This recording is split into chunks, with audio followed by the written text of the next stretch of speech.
Nous allons parler des étapes du raisonnement clinique. Devant un cas clinique, vous aurez quelques informations dans lesquelles on va chercher le motif de consultation. À partir du motif de consultation, on va évoquer tous les diagnostics possibles liés à ce motif de consultation qui correspondent généralement au diagnostic qu'on vous a donné dans les étiologies d'un symptôme ou d'un signe clinique, soit fonctionnel ou physique.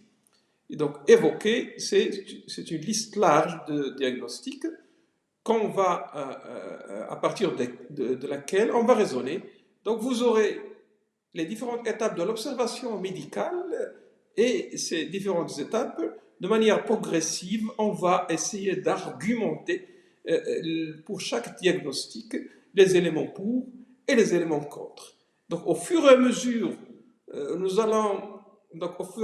on va éliminer des diagnostics parce qu'il n'y a pas d'éléments pour ou il n'y a que des éléments contre. Par exemple, pour une dyspnée chronique, on ne va pas évoquer, on ne va pas retenir, on va éliminer le diagnostic de tuberculose ou séquelles de tuberculose parce que ce patient n'a jamais été traité pour tuberculose. Et donc on peut éliminer ce diagnostic déjà à l'étape de l'interrogatoire.